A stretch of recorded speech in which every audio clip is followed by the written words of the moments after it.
El aire en la destilería era espeso y dulce, una mezcla embriagadora del agave cocido que liberaba notas de caramelo y calabaza, la tierra húmeda del patio y el vago, casi imperceptible, olor metálico del cobre de los alambiques. Era mi santuario, un útero de calor y vapor donde el caos del mundo exterior se desvanecía. Aquí, yo era la maestra del tiempo, yo dictaba el ritmo lento y metódico del goteo del mezcal, cada gota un testimonio cristalino de mi paciencia, de mi terquedad, de mi trabajo. El corazón de agave no era solo un nombre pegadizo para mi marca, era una descripción literal de lo que había puesto en ella.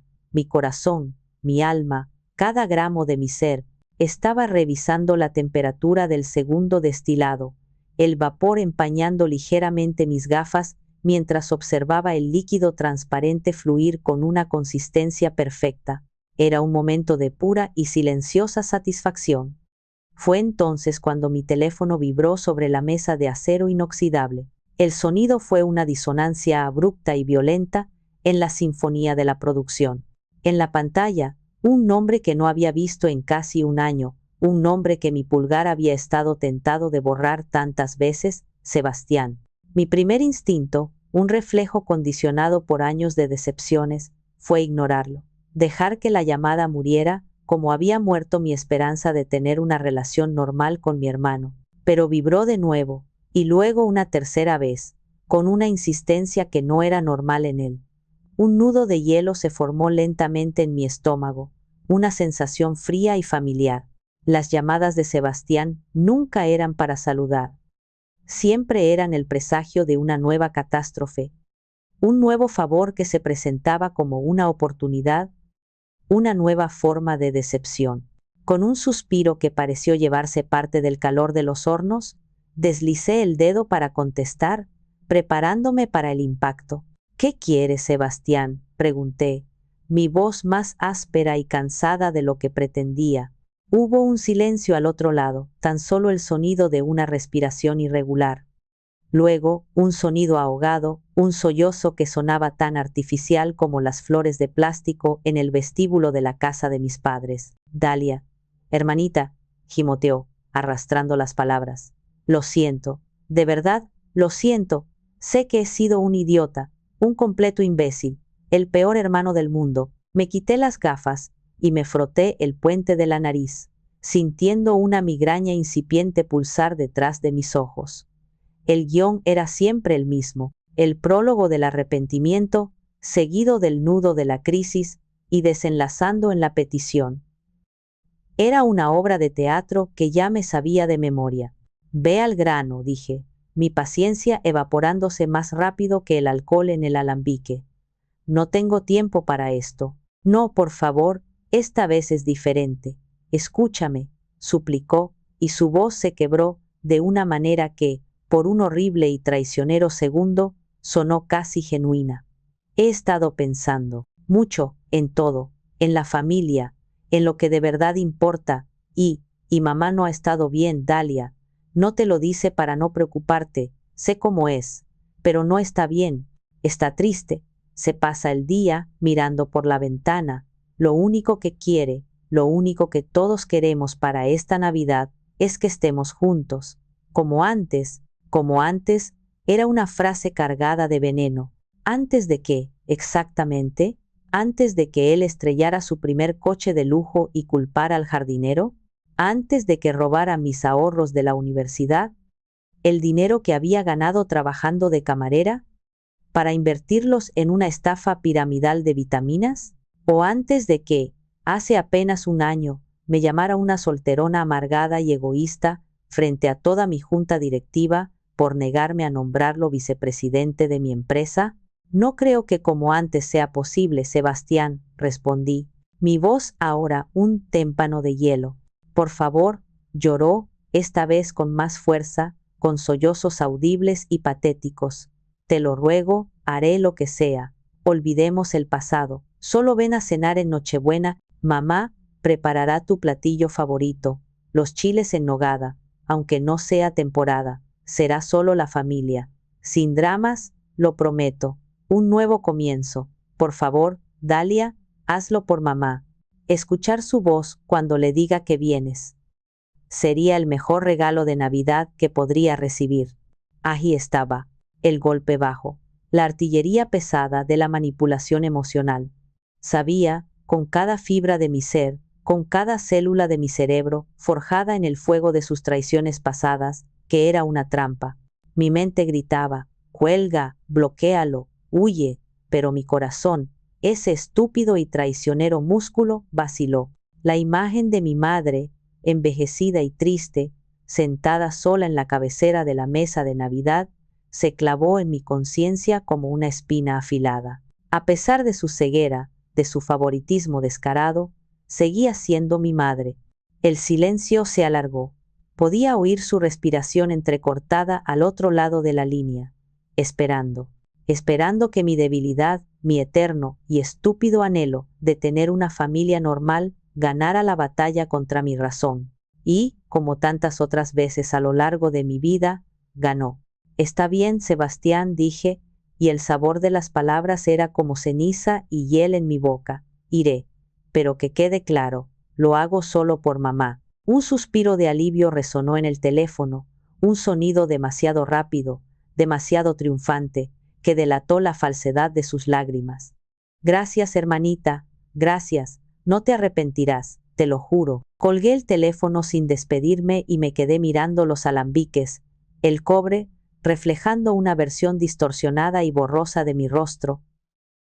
Me sentía como una idiota, una completa y absoluta idiota, porque sabía, con una certeza que me helaba los huesos y me recorría la espalda como un escalofrío, que sí, que por supuesto que me iba a arrepentir. Mientras conducía desde la destilería hacia mi casa, la autopista se convirtió en un túnel del tiempo. El monótono paisaje de naves industriales y anuncios descoloridos se desvaneció, y cada kilómetro me arrastraba más profundamente en mi museo personal de agravios.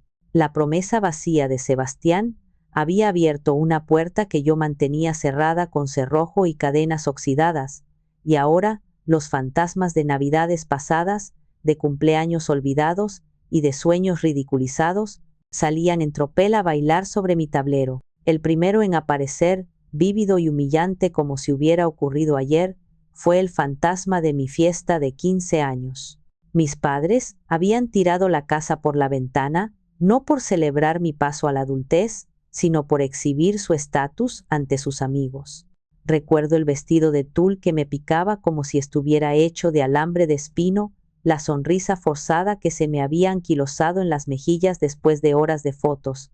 Y lo recuerdo a él, a Sebastián, con 17 años, guapo, popular y cruel, con una sonrisa maliciosa que prometía problemas. Lo vi empujar accidentalmente a un primo torpe contra la mesa del pastel. Mi hermoso pastel de 3 pisos, con delicadas flores de azúcar que yo misma había elegido durante semanas, se derrumbó en una masa informe de merengue y bizcocho.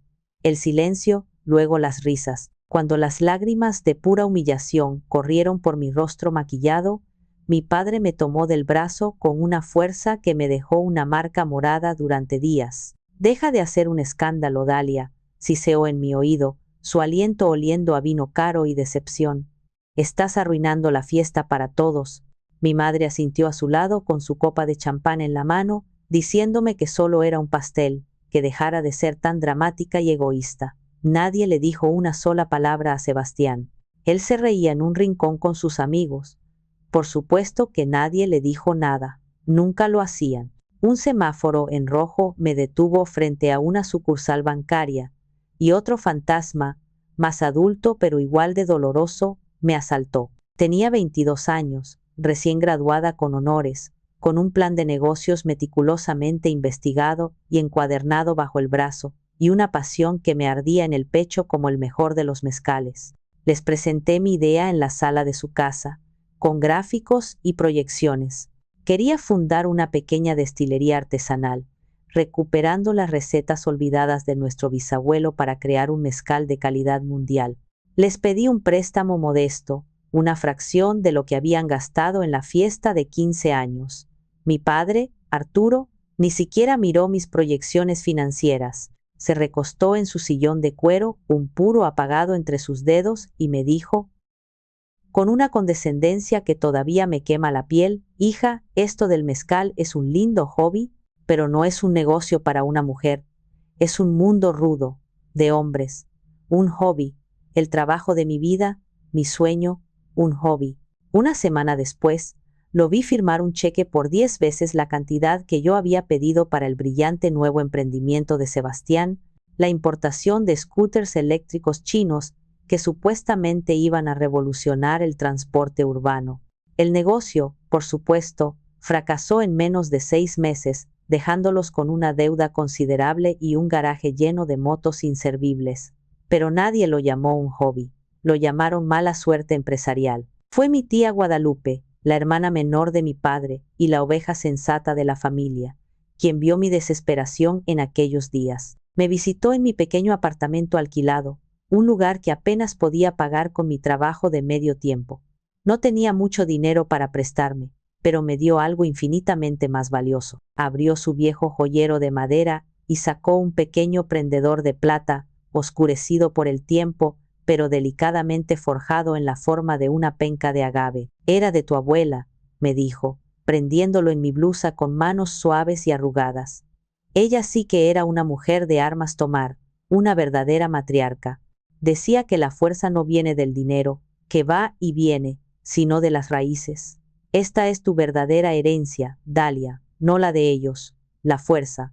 Ese prendedor se convirtió en mi amuleto, mi armadura, un recordatorio tangible de que mi valor no dependía de la aprobación de ellos. El último fantasma, el más reciente y el que dejó la cicatriz más profunda, apareció cuando pasé por el imponente distrito financiero, donde ahora se alzaban mis oficinas centrales. Fue hace apenas un año, cuando Corazón de Agave ya había ganado su primer premio internacional en San Francisco y los contratos de exportación empezaban a llover. Sebastián se presentó en mi oficina sin anunciarse, oliendo a loción cara y a fracaso rancio, sin preámbulos. Exigió un puesto como director de marketing y un sueldo que triplicaba el de mi maestro mezcalero, un hombre con 50 años de experiencia. Es lo justo, ¿no?, dijo, con una arrogancia que me revolvió el estómago. Soy tu hermano, merezco una parte de esto. Sin el apellido de papá, no estarías donde estás. La ironía era tan espesa que casi me ahogo. Cuando le expliqué calmadamente, como si hablara con un niño, que necesitaba a alguien con experiencia, que la empresa era mi responsabilidad y no un cajero automático familiar, su rostro se transformó. La máscara del hermano encantador se cayó para revelar al niño malcriado y resentido que siempre había sido. Me gritó, me insultó, dijo que el éxito se me había subido a la cabeza. Esa noche, mi madre me llamó, no para preguntarme cómo estaba, sino para decirme que le había roto el corazón a su pobre hijo, que cómo podía ser tan fría y egoísta con mi propia sangre. Apagué la radio del coche. El silencio era mejor que las melodías navideñas que sonaban como una burda burla. Toqué el pequeño prendedor de agave que, como siempre, llevaba puesto. Sus bordes fríos y familiares me anclaron al presente. ¿Por qué había aceptado? ¿Por qué, después de todo esto, una parte de mí seguía buscando en ese desierto emocional la gota de agua de la aprobación familiar? Quizás no era debilidad, me dije, intentando convencerme. Quizás era una última y tonta prueba, una oportunidad para que, por una vez en la vida, demostraran que estaba equivocada. Pero mientras me acercaba a mi casa para prepararme para la cena, el hielo en mi estómago me decía que la única equivocada era yo, por seguir esperando un milagro de gente incapaz de producirlos. La casa de mis padres olía a lo de siempre en Nochebuena, a pino del árbol de Navidad recién cortado, a pavo horneándose con el adobo secreto de mi madre, y a una tensión tan densa y palpable que se podía cortar con el cuchillo de la cena. La decoración era impecable, sacada de una revista de diseño de interiores. Cada adorno de cristal en el árbol estaba perfectamente espaciado, cada luz parpadeaba en una perfecta y monótona sincronía. Era la fachada perfecta para una familia perfectamente rota. «Hija, qué bueno que viniste», exclamó mi madre, Mónica, abrazándome con una calidez que no le llegaba a los ojos. Sus ojos, en cambio, me escanearon de arriba a abajo en un segundo, juzgando mi vestido, mi peinado, mi existencia. Su abrazo era rígido, el de alguien que cumple con un deber social. Estábamos tan preocupados. «¿Te ves un poco delgada? ¿Estás comiendo bien?». Era su forma pasivo-agresiva de iniciar las hostilidades. Si estaba gorda, comía demasiado. Si estaba delgada, no me cuidaba. Nunca había un punto medio, solo un juicio constante. Mi padre me saludó con un asentimiento de cabeza desde su sillón de cuero favorito, sin molestarse en levantarse. «Dalia», dijo, el periódico deportivo doblado sobre sus rodillas. «Sebastián nos dijo que vendrías». El énfasis en el nombre de mi hermano no pasó desapercibido. Él era el artífice de esta paz, el héroe de la noche, el diplomático que había logrado lo imposible, traer a la hija rebelde de vuelta al redil.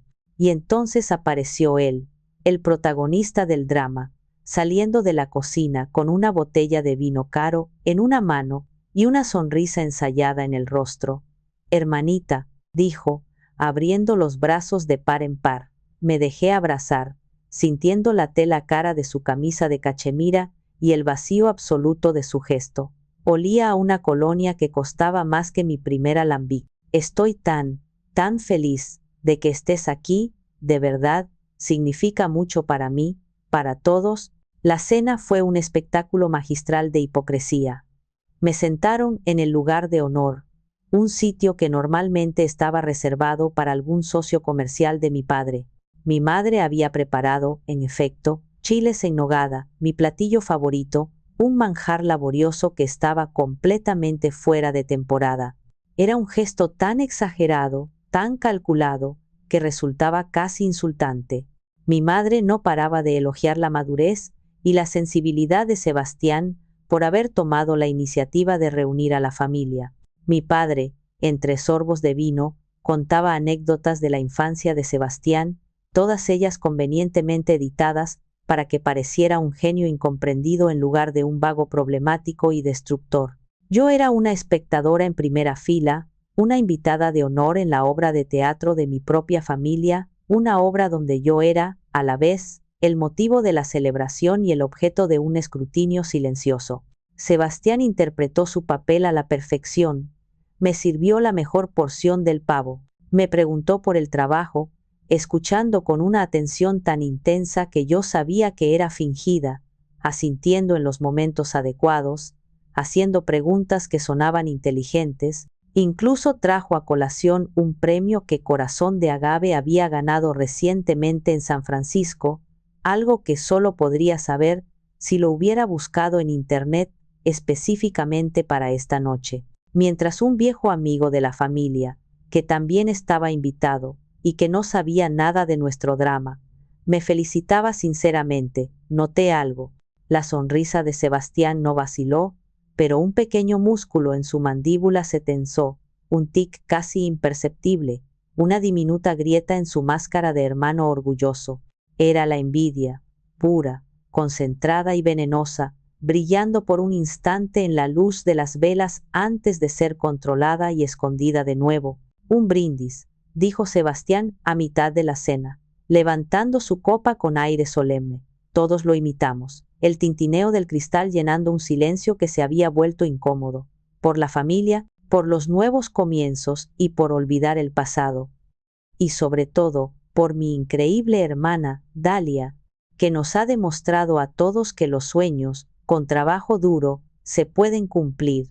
Las palabras eran perfectas, demasiado perfectas. El veneno estaba cubierto de una gruesa capa de azúcar, pero yo podía saborearlo, amargo y metálico en el fondo de mi garganta. Mientras los demás chocaban sus copas con entusiasmo, yo solo levanté la mía, mis ojos fijos en los suyos por encima del borde del cristal. Él me sostuvo la mirada por un segundo, y en ese segundo vi un destello de algo frío, calculador, casi predatorio. Luego parpadeó, y la máscara del hijo pródigo, arrepentido y amoroso, volvió a su lugar. Durante el postre, mientras mi madre servía el flan, noté que Sebastián miraba su teléfono, que tenía boca abajo sobre la mesa.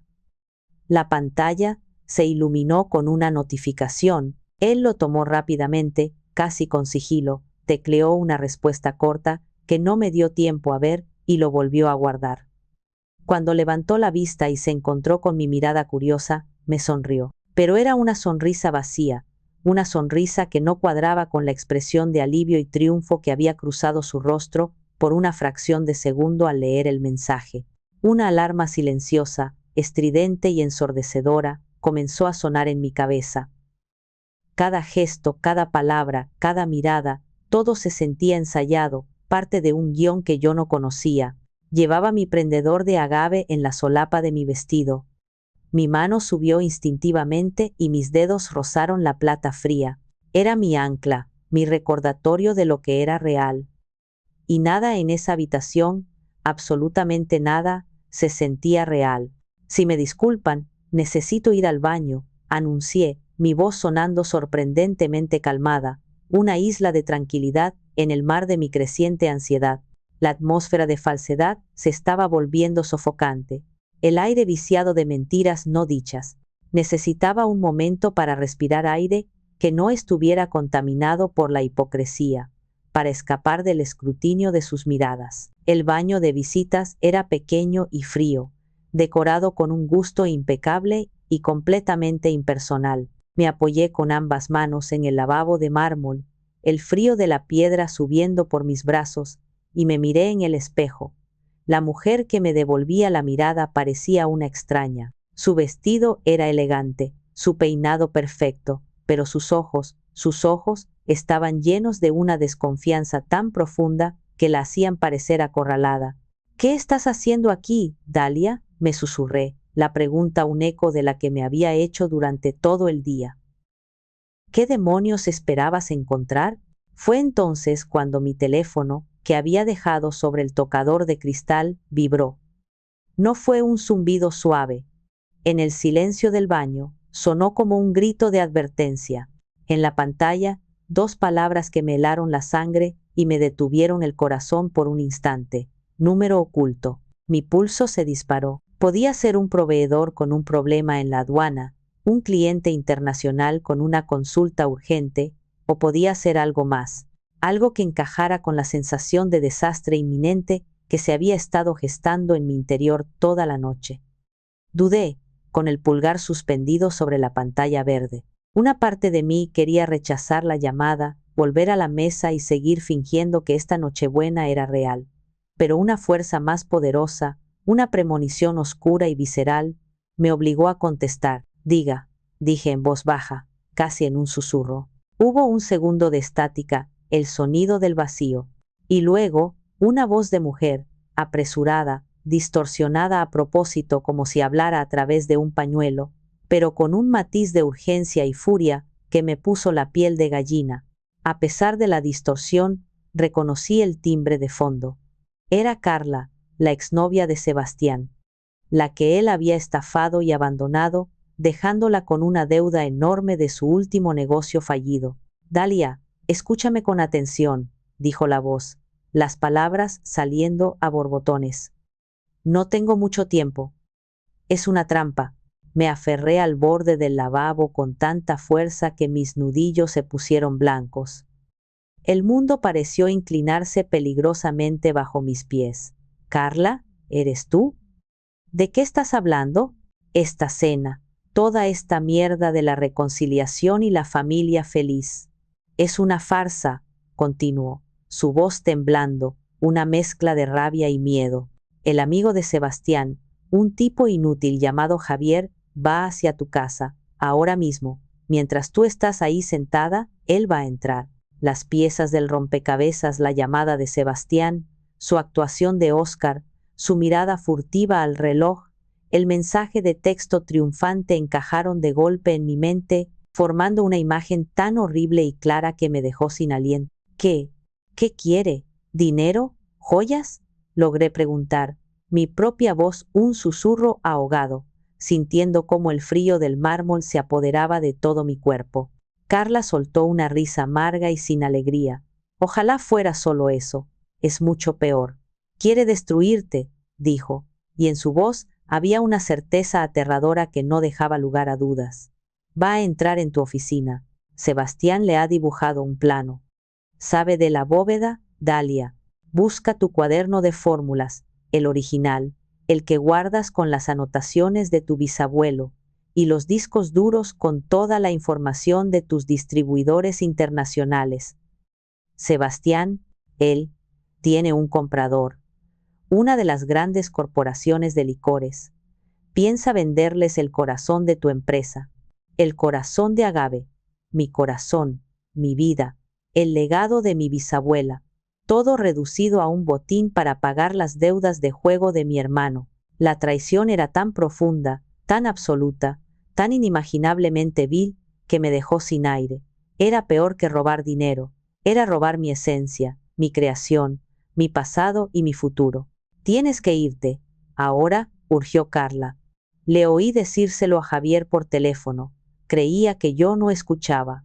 Dijo que tenías que estar ahí, al menos hasta la medianoche. Ya debe estar llegando. Dalia, ¿me oyes? Sí, respondí, mi voz apenas audible. Una hebra de sonido en la habitación silenciosa. Lo siento, Dalia.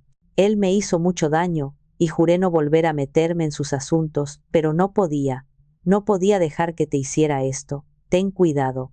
Ese Javier es un idiota, pero los idiotas asustados son peligrosos. La llamada se cortó. Me quedé mirando mi reflejo en el espejo. La mujer cansada y esperanzada había desaparecido. En su lugar había alguien que no reconocía del todo. Una mujer con los ojos encendidos por una furia tan fría, tan pura y tan afilada que daba miedo. La debilidad, la esperanza, el estúpido anhelo de amor familiar, todo se había quemado en un instante, reducido a cenizas por el fuego de la traición. Solo quedaba la determinación. No iba a dejar que me destruyera. No esta vez. El juego había cambiado. Y ahora era mi turno de mover ficha. Salí del baño.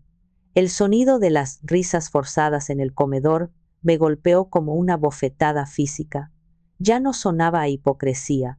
Ahora sonaba como la banda sonora de mi propia ejecución. Caminé de regreso a la mesa, cada paso deliberado, cada músculo de mi cuerpo tenso como la cuerda de un arco. Me sentí como una actriz entrando en escena para su último acto, uno que no estaba en el guión de nadie más que en el mío. Familia, dije, y mi voz cortó la conversación como un cuchillo. Todos me miraron, sorprendidos por mi tono. Ha surgido una emergencia grave en la destilería. Me acaba de llamar el jefe de producción.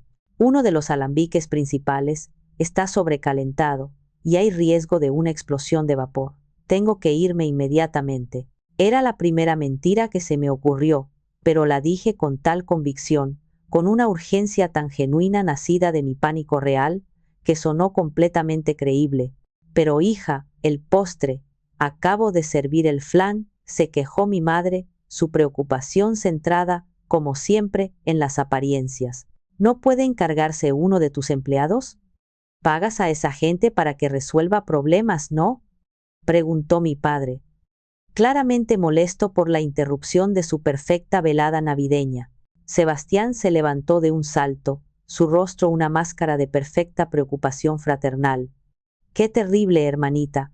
Es peligroso. ¿Quieres que te acompañe? No deberías ir sola.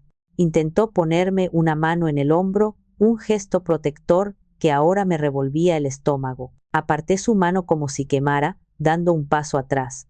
No, gracias, dije, mirándolo directamente a los ojos, dejando que viera un destello de la furia helada que sentía. Puedo manejarlo sola. Siempre lo he hecho. En sus ojos, detrás de la falsa preocupación, vi un destello de pánico. Mi partida imprevista no estaba en su guión. Amenazaba con arruinar su plan maestro. No seas ridícula, Dalia. Es Nochebuena, insistió mi madre, su voz adquiriendo un tono agudo de irritación. Siempre antepones ese negocio a tu familia. Ese negocio, mamá, es mi vida. Y en este momento podría estar en peligro, respondí, cogiendo mi bolso y las llaves de la mesita de la entrada. Lo siento, pero tengo que irme. No esperé más protestas. Abrí la puerta principal y salí a la noche fría, dejando atrás el calor falso de esa casa y el rostro desencajado de mi hermano. Una vez en mi coche, la calma calculada se rompió. Mis manos temblaban tanto que apenas pude meter la llave en el contacto. Mi corazón latía desbocado contra mis costillas, un tambor de guerra anunciando la batalla que se avecinaba. Pisé el acelerador y el coche salió disparado calle abajo, las llantas chirriando sobre el asfalto. Mi mente era un torbellino. La voz de Carla repetía en mi cabeza: quiere destruirte. La imagen de un extraño, Javier, profanando mi casa, mi oficina, mi santuario, poniendo sus sucias manos en mi trabajo, en el legado de mi bisabuelo, me llenaba de una rabia tan profunda y violenta que me asustaba. Pero la rabia no era suficiente. Necesitaba pensar, necesitaba un plan. Esto ya no era solo sobre un robo, era sobre mi supervivencia. Mientras corría por las calles desiertas, iluminadas por las luces de Navidad que ahora parecían ojos burlones, saqué el teléfono y marqué un número que sabía de memoria, el único número de mi familia que siempre había sido un puerto seguro. Bueno, Dalia, mija, ¿qué pasa? Feliz Navidad. La voz cálida y sensata de mi tía Guadalupe fue un bálsamo en mi pánico. Tía, no tengo tiempo para formalidades, dije, mi voz urgente, mientras esquivaba un coche que iba demasiado lento. Escucha, Sebastián está en problemas, ¿verdad? Problemas de dinero serios. Hubo una pausa al otro lado de la línea, cargada de tristeza. Ay, mija, me temo que sí. ¿Ya te enteraste? Dijo con un suspiro cansado. Sí. Le debe mucho dinero a gente muy peligrosa, gente que no acepta excusas. Tuvo que vender su coche la semana pasada. Arturo y Mónica le dieron todos sus ahorros, pero no fue suficiente. Está desesperado, Dalia, como un animal acorralado. Ten mucho cuidado con él. Gracias, tía. Es todo lo que necesitaba saber. Te quiero, dije, y la última pieza del rompecabezas encajó con un clic doloroso. Desesperado. Lo suficientemente desesperado como para vender a su propia hermana por 30 monedas de plata. Colgué. La confirmación de mi tía solidificó mi resolución. Esto no era un simple robo perpetrado por un ladrón oportunista. Era un acto de desesperación que podía volverse impredecible y peligroso. No podía simplemente llegar a casa y enfrentarme a un extraño yo sola. Necesitaba ser más inteligente, más fría, más calculadora que ellos. Reduje la velocidad, mi mente ahora trabajando a toda máquina, dejando atrás el pánico y entrando en modo de crisis, el mismo modo que me había permitido construir un negocio de la nada. Apagué las luces del coche a una cuadra de mi casa y me deslicé hacia la acera, aparcando detrás de una camioneta grande que me ocultaba de la vista. Apagué el motor. El silencio repentino fue ensordecedor. El juego había comenzado, y yo no pensaba perder. Salí del coche y el frío de la noche de diciembre me envolvió como un sudario. El silencio del vecindario era casi total. Una quietud suburbana que normalmente me resultaría reconfortante, pero que ahora se sentía ominosa. Estaba roto solo por el zumbido distante de un villancico y el viento que susurraba entre las ramas desnudas de los árboles, como si contara secretos oscuros. Me moví pegada a las sombras de las cercas y los setos, mi corazón un tambor sordo y constante en mi pecho. Mi casa, mi refugio de paz y creación, ahora parecía una fortaleza enemiga que debía reconquistar. Desde la seguridad del jardín de mi vecino, agazapada detrás de unos arbustos de bugambillas, observé. La casa estaba a oscuras, tal como la había dejado, una silueta imponente contra un cielo sin estrellas. Pero algo estaba terriblemente mal. La ventana de mi oficina, la que daba al jardín lateral, y que siempre me aseguraba de cerrar con doble pestillo, estaba abierta, no forzada, no rota, sino simplemente abierta. Una rendija oscura en la fachada familiar, una invitación abierta a la violación. Entonces lo vi, un destello de luz débil y fugaz, moviéndose dentro de la oficina como un luciérnaga enferma. Una linterna. Alguien estaba dentro. La bilis me subió por la garganta, amarga y caliente. Era real. Estaba sucediendo. Un extraño estaba en mi espacio más sagrado. Mi primer impulso, uno primitivo y visceral, fue correr hacia la puerta, gritar, desatar la furia que hervía en mi interior y enfrentarme a quienquiera que estuviera profanando mi espacio. Pero la voz de mi tía Guadalupe resonó en mi mente. Gente muy peligrosa. La inteligencia, no la furia, me salvaría esta noche. La impulsividad era un lujo que no podía permitirme. Me agaché aún más, el frío del suelo húmedo filtrándose a través de la tela de mi vestido de fiesta. Saqué mi teléfono, mis dedos entumecidos y torpes por el frío y la adrenalina.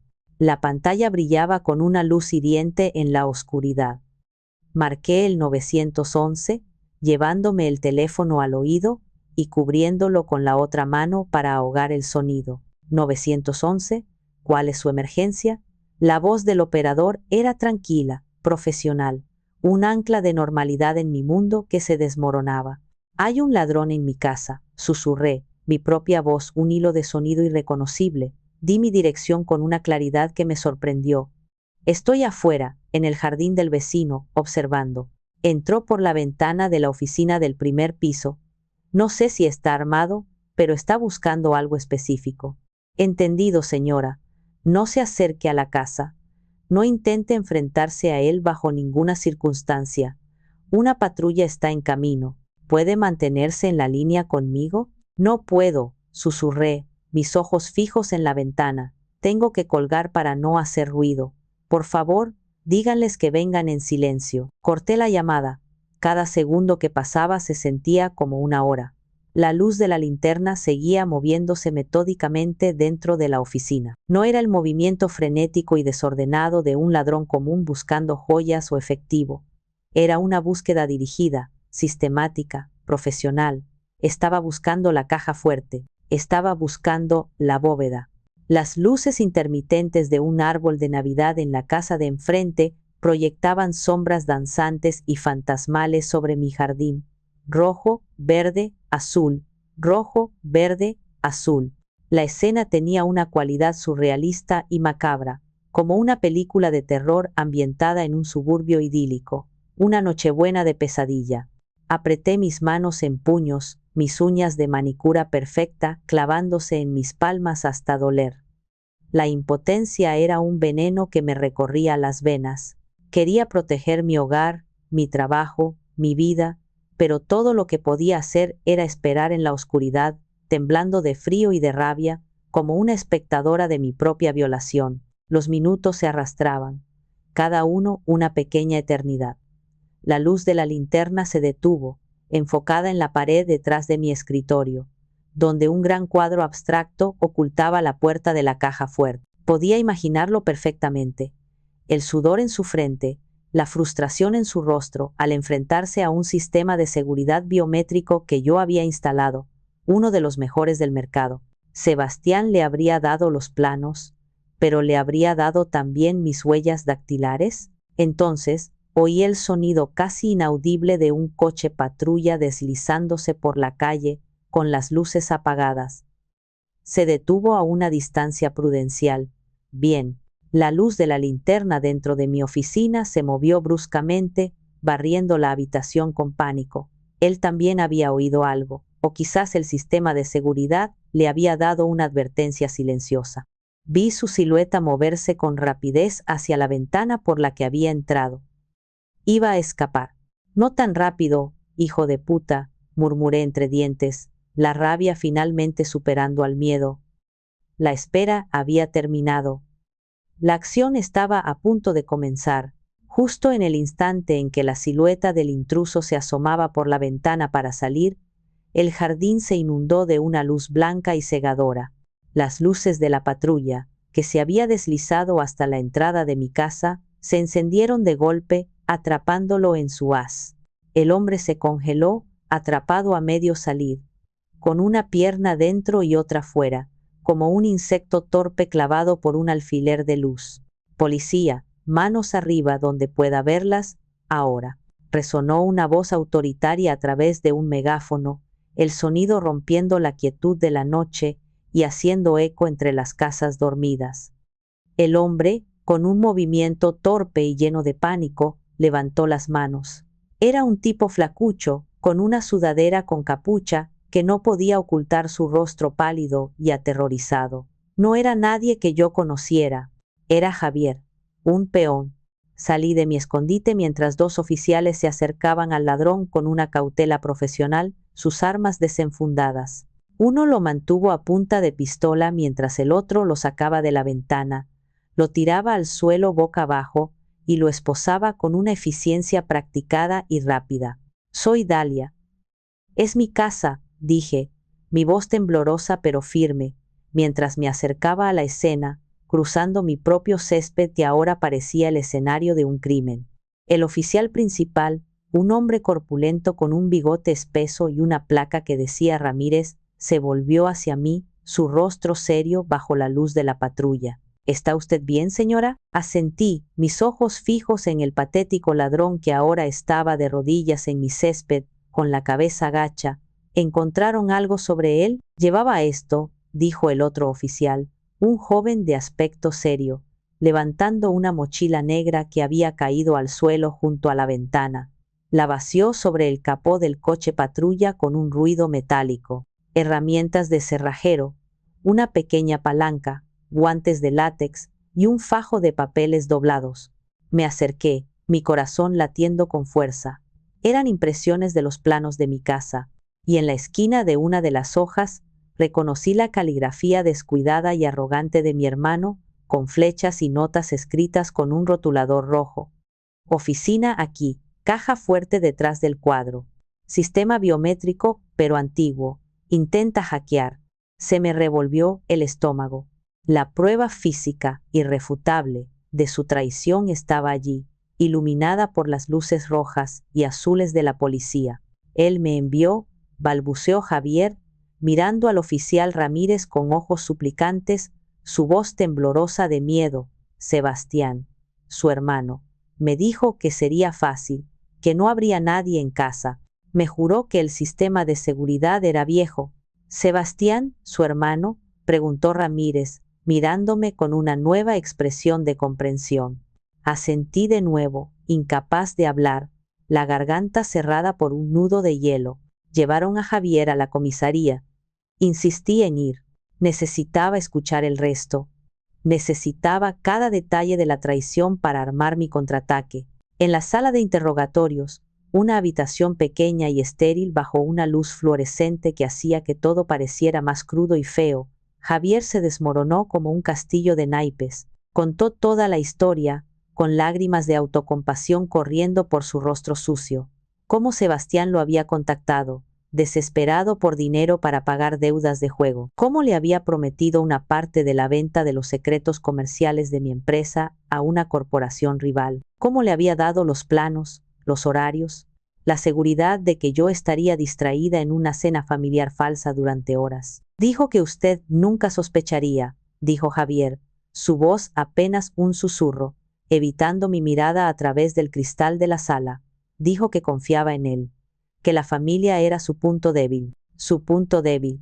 Esas palabras resonaron en la habitación estéril como un disparo. Mi amor, mi anhelo por la familia, mi lealtad, todo reducido a una vulnerabilidad táctica para ser explotada por el hombre que compartía mi sangre.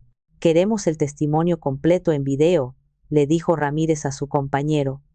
Esto ya no es un simple allanamiento, es conspiración para cometer espionaje industrial. Es un delito federal. Mientras grababan la confesión completa de Javier, yo me senté en una silla de plástico fuera de la sala, sintiendo un frío que no tenía nada que ver con la noche de diciembre. El oficial Ramírez se sentó a mi lado, ofreciéndome una taza de café de máquina que sabía a plástico quemado. Señora, dijo en voz baja, su tono ahora más compasivo, tiene un caso muy sólido contra su hermano. Con este testimonio y las pruebas físicas, se enfrenta a cargos muy serios, años de prisión. Miré a través del cristal de la sala de interrogatorios. Vi a Javier, un peón asustado en el juego de ajedrez de mi hermano, relatando la traición que definiría el resto de nuestras vidas. Ya no sentía rabia. La rabia era una emoción caliente, y yo estaba congelada. Solo sentía un vacío inmenso y helado, y debajo de ese vacío, creciendo lentamente, el duro y afilado borde de la resolución. Sabía exactamente lo que tenía que hacer. No iba a ser por venganza, iba a ser por justicia. Era casi medianoche cuando regresé a la casa de mis padres. Las luces de Navidad todavía parpadeaban alegremente, una mentira brillante y colorida en la oscuridad de la noche. La ironía era tan espesa que casi podía saborearla. El oficial Ramírez insistió en acompañarme. No por su seguridad, señora, me dijo con una seriedad profesional mientras conducíamos en su patrulla, sino para que haya un testigo oficial de lo que suceda a continuación. A veces, la presencia del uniforme evita que las cosas se pongan complicadas. Acepté sin dudar.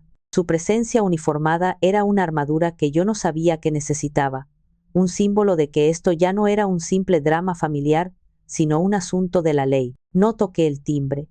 Usé mi vieja llave, la que no había usado en años pero que aún guardaba en el fondo de mi bolso por una lealtad estúpida. La deslicé en la cerradura. El sonido del cerrojo al girar fue anormalmente fuerte, un clic metálico y definitivo en el silencio expectante de la casa. Entramos en medio de la escena, como actores que irrumpen en el escenario fuera de guión. La familia estaba reunida en la sala de estar, bebiendo ponche y comiendo los restos del postre. La conversación se detuvo en seco en el instante en que me vieron. 8 pares de ojos se clavaron en mí y luego, con una conmoción visible, en el imponente policía que estaba a mi lado. Mi madre fue la primera en reaccionar. Se llevó una mano enchollada al pecho, su rostro una máscara de indignación y melodrama. Dalia, ¿qué significa esto? ¿Qué has hecho? ¿Por qué traes a la policía a esta casa en Nochebuena? ¿Estás bien? Estoy perfectamente, mamá, respondí, y mi voz resonó en la habitación con una calma y una autoridad que los sorprendió a todos, incluyéndome un poco a mí misma. Era la voz de una CEO en una sala de juntas, no la de una hija en el salón de su casa. Sebastián se levantó del sofá de un salto. Su rostro, que había sido una máscara de encanto y preocupación toda la noche, ahora era un lienzo de confusión y pánico creciente. Pude ver el cálculo rápido en sus ojos, las mentiras formándose detrás de ellos. ¿Qué demonios está pasando, Dalia? ¿Llamaste a la policía por esa falsa alarma en tu fábrica? Te dije que no era para tanto. Caminé lentamente hacia el centro de la habitación, sintiendo el peso de todas las miradas sobre mí. El oficial Ramírez se quedó junto a la puerta, con los brazos cruzados, una presencia silenciosa e imponente que anclaba la escena a la realidad. No hubo ninguna emergencia en la destilería, Sebastián, dije, deteniéndome frente a la mesa de centro, donde aún quedaban restos del flan y copas a medio beber. Esa fue una mentira. Pero resulta que no fui la única que mintió esta noche. La cara de Sebastián se puso pálida. No pálida, sino blanca, del color de la cera. No, no sé de qué estás hablando, tartamudeó, sus ojos yendo de mí al policía y de vuelta. ¿No? Pregunté, arqueando una ceja. Me permití una pequeña y fría sonrisa. Quizás el nombre de Javier te refresque la memoria, tu amigo, el que enviaste a mi casa mientras me tenías aquí, sentada en esta farsa, entretenida con tu conmovedora y patética actuación de hermano arrepentido. El color desapareció por completo del rostro de Sebastián. Mi padre se puso de pie de un salto, su rostro enrojecido de ira y confusión. ¿Javier? ¿El hijo de los vecinos de nuestra antigua casa? ¿El que trabajaba de repartidor? ¿Qué tiene que ver él con esto? Pregúntale a tu hijo, dije, sin apartar la vista de Sebastián, disfrutando del terror que crecía en sus ojos. Pregúntale qué estaba haciendo Javier en mi oficina hace una hora, con una palanca, guantes y un plano de mi casa dibujado a mano por ti. Un grito ahogado salió de la garganta de mi madre. Mi tía abuela, Verónica, que estaba sentada en un rincón, dejó caer su tejido al suelo. La atmósfera festiva se había hecho añicos, reemplazada por una realidad fea, afilada y cortante. «Estás loca», siseó Sebastián, pero su voz temblaba, desprovista de toda convicción. «Estás inventando todo esto para lastimarme, porque estás celosa de que por fin intentaba arreglar las cosas». Casi me reí. La audacia de su negación, incluso ahora, era casi admirable en su estupidez. «¿Celosa?», repetí, saboreando la palabra. «No, Sebastián, se acabó el tiempo de sentir algo por ti, ni siquiera lástima. Ahora solo hay hechos». Me volví hacia el oficial Ramírez, que observaba la escena con una impasibilidad profesional. «Oficial, ¿le importaría informar a mi familia del estado actual del señor Javier, el amigo de mi hermano?» El oficial dio un paso al frente, su voz grave y oficial llenando la habitación y barriendo los últimos vestigios de negación. «Javier ha sido arrestado por allanamiento de morada con fines de robo e intento de espionaje industrial. Actualmente se encuentra en la comisaría, dando una confesión completa y detallada en video, en la que nombra a su hijo, Sebastián, como el autor intelectual y único planificador del crimen». El mundo pareció detenerse. El único sonido era el zumbido casi inaudible de las luces del árbol de Navidad. La obra de teatro había terminado.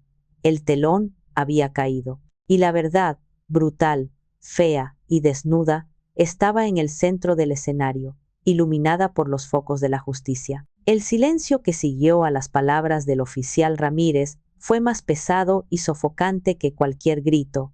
Fue el silencio de la incredulidad dando paso al horror, el sonido de un universo familiar colapsando sobre sí mismo.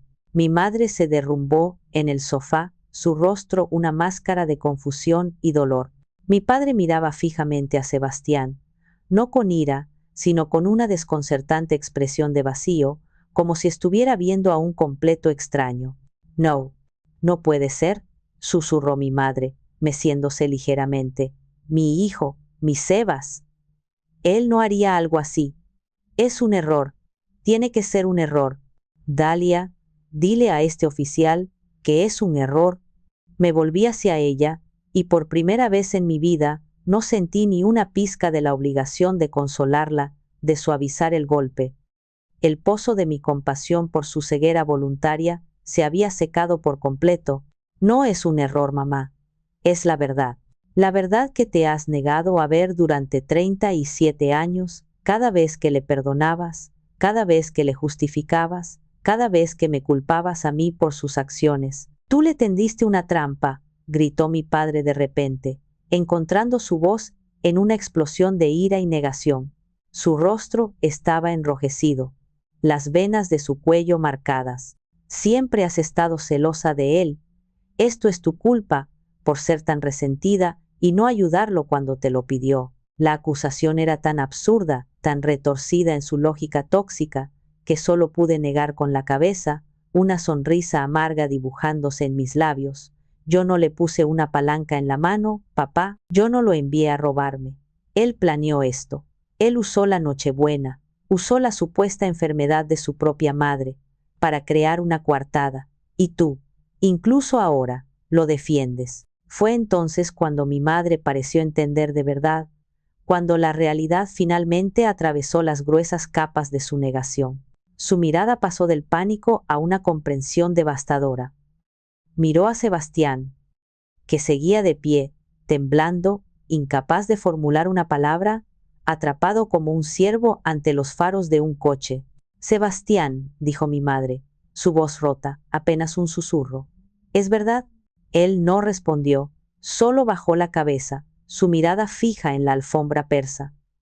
Esa fue toda la confesión que ella necesitó. Y entonces, la ira de mi madre, una fuerza de la naturaleza que rara vez se desataba, finalmente, por primera vez en su vida, encontró el objetivo correcto. «¿Cómo pudiste?», gritó, poniéndose de pie con una energía que no le había visto en años. «¿Cómo pudiste hacernos esto? A tu padre y a mí. ¿Hacerle esto a tu hermana?». Y entonces, en medio del caos, Con lágrimas corriendo por su rostro, pronunció la frase que lo explicó todo, la raíz podrida de la que había crecido toda la disfunción de nuestra familia. La miró a ella, luego a mí, con los ojos llenos de una furia desesperada y una justificación implícita. «Pero es tu hermano», exclamó, como si esas 4 palabras borraran el crimen, la traición, la malicia. «Es el único hijo varón que tenemos».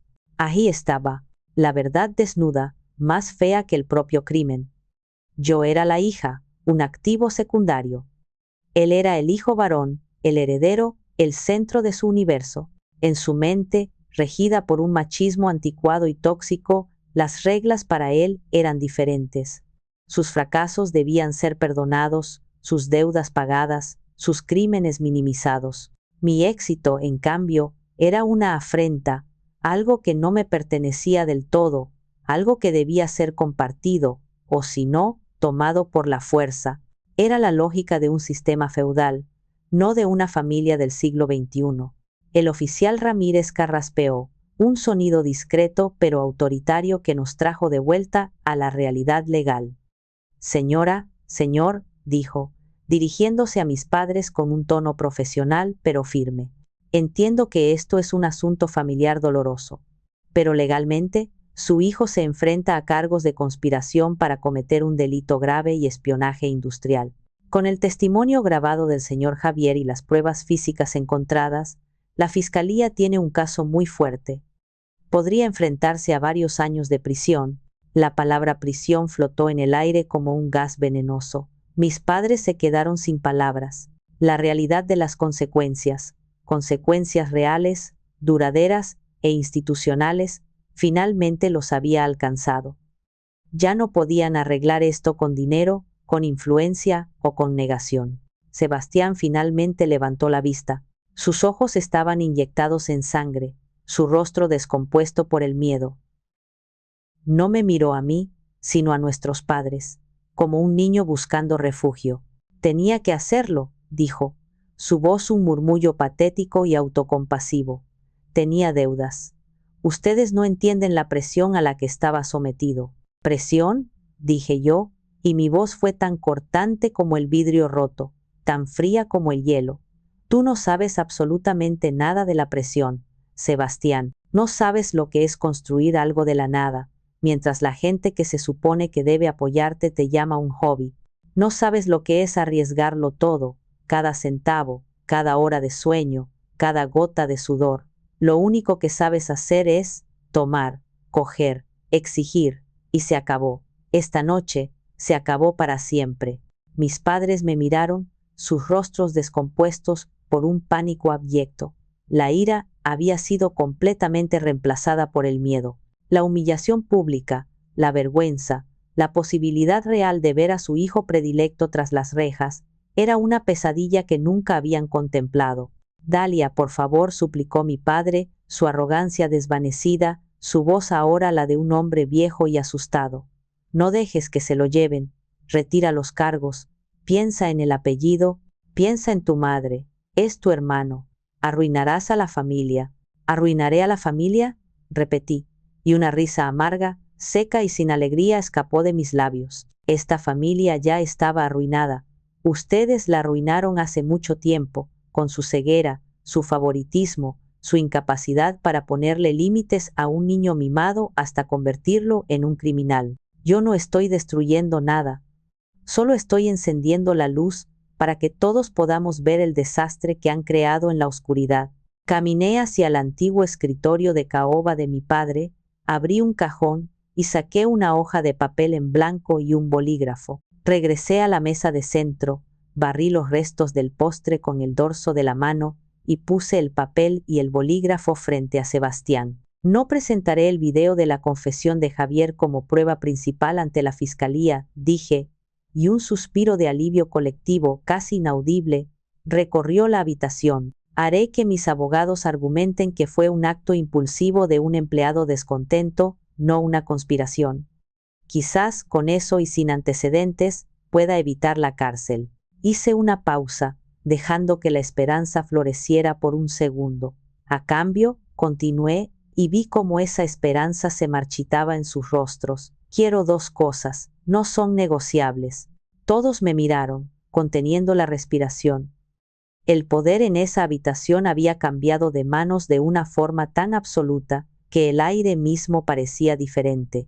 Primero, dije, mirando a Sebastián a los ojos, obligándolo a sostener mi mirada. Vas a escribir y firmar un documento, aquí y ahora, con el oficial Ramírez como testigo, renunciando a cualquier derecho presente o futuro sobre mi patrimonio, mi empresa o cualquier herencia familiar. Reconocerás por escrito tu intento de robo, y después desaparecerás de mi vida para siempre. Si vuelvo a verte o a oír tu nombre, este acuerdo queda anulado. Sebastián me miró con un odio puro y concentrado, pero asintió.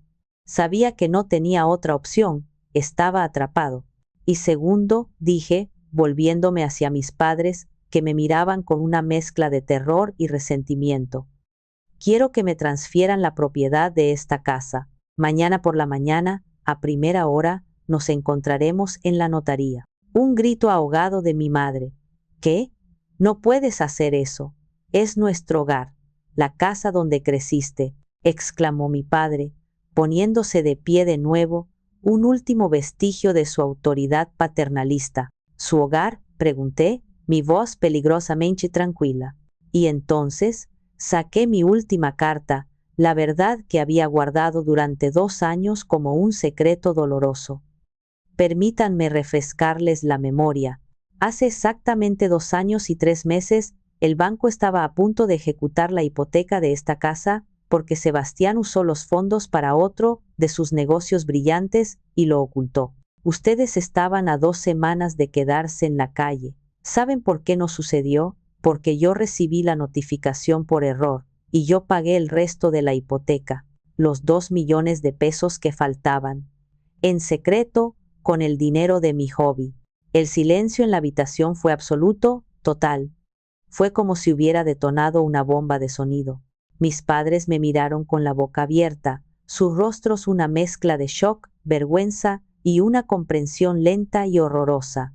Esta casa, continué, mi voz ganando fuerza, cada palabra un martillazo en el ataúd de su autoridad. Es mía por derecho, la salvé de la incompetencia de su hijo y del orgullo de ustedes, que nunca fueron capaces de admitir que necesitaban ayuda, y mucho menos de pedírmela a mí.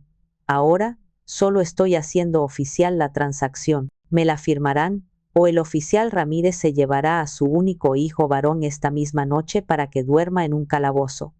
La elección es suya. Fue en ese momento que vi a Sebastián por lo que realmente era. No un monstruo, ni siquiera un villano maquiavélico. Solo un hombre débil, un niño malcriado y asustado en el cuerpo de un adulto, cuyo universo de privilegios y excusas se había derrumbado porque las consecuencias, por primera vez en su vida, finalmente lo habían alcanzado. Por un instante fugaz, sentí una punzada de lástima. No por él, sino por la persona que podría haber sido si hubiera tenido que luchar por algo, cualquier cosa, una sola vez en su vida. Pero la lástima se desvaneció tan rápido como llegó, reemplazada por la dura y fría necesidad de autopreservación y justicia. Mi padre, completamente derrotado, se dejó caer en su sillón, su cuerpo encorvado como el de un anciano. Mi madre lloraba en silencio, las lágrimas trazando surcos en su maquillaje perfecto. Sebastián, con manos temblorosas que apenas podían sostener el bolígrafo, comenzó a escribir. El poder en esa habitación había cambiado de manos, y esta vez era para siempre.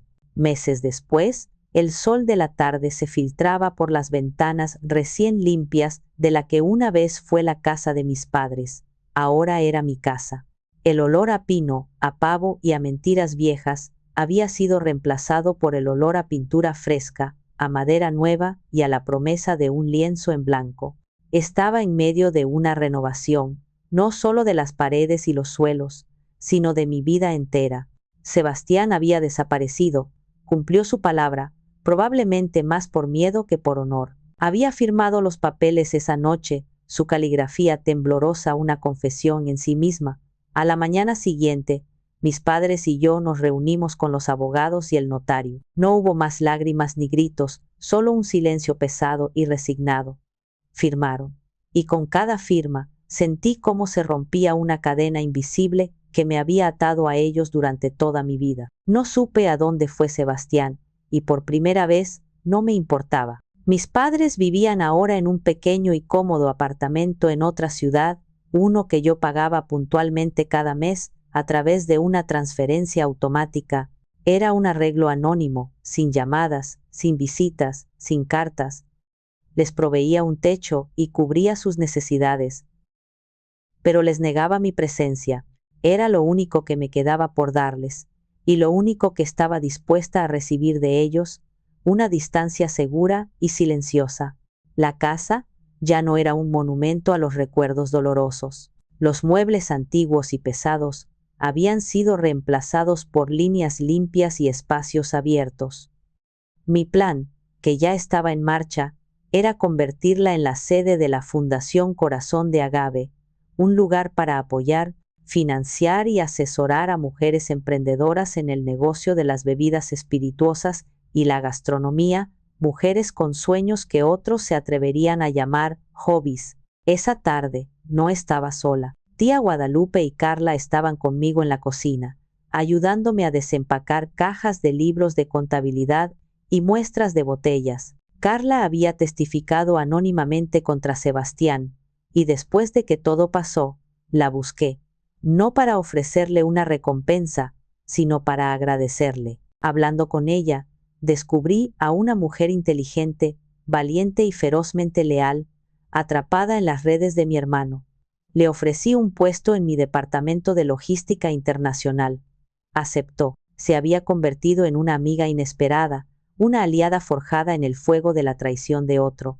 Creo que esto merece un brindis, dijo Carla, sacando de una caja una botella de mi mejor mezcal, la edición especial de colección que había ganado el premio en San Francisco, y 3 copas de cristal. Estoy completamente de acuerdo, sonreí, una sonrisa genuina y fácil, algo que no había sentido en mucho tiempo.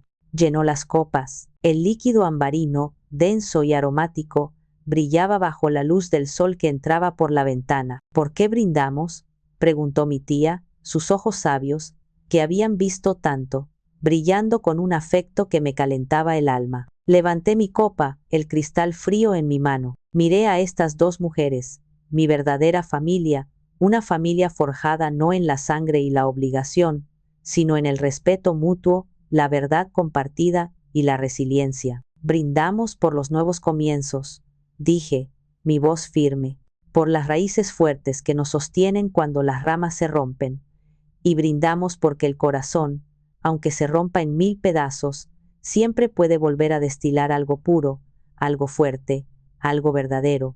Chocamos nuestras copas. El sonido fue limpio y claro, como una campana anunciando un nuevo día.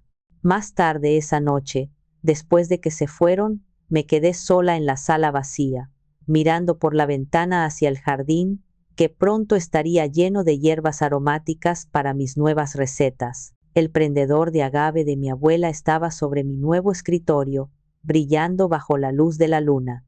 Lo tomé en mis manos. Era frío, sólido y real, un ancla. La pregunta que había rondado mi mente durante meses volvió a surgir. No era una pregunta cargada de culpa o arrepentimiento, sino de definición. Había tomado sus esperanzas, su orgullo, su hogar, les había dejado con la verdad desnuda de sus fracasos y su complicidad, y mientras la paz de mi nueva vida, una paz ganada a pulso, me envolvía, me pregunté, ¿fui demasiado lejos al quitarles la casa, su último símbolo de orgullo y poder? ¿O fue la única manera de que entendieran el verdadero valor de lo que no se puede comprar, de lo que solo se puede construir con trabajo, honestidad y confianza? No tenía la respuesta definitiva, y quizás no la necesitaba. Lo único que sabía con certeza era que, por primera vez en mi vida, en mi propia casa, bajo mi propio techo, era libre. Y esa libertad, lo sabía ahora, no tenía precio,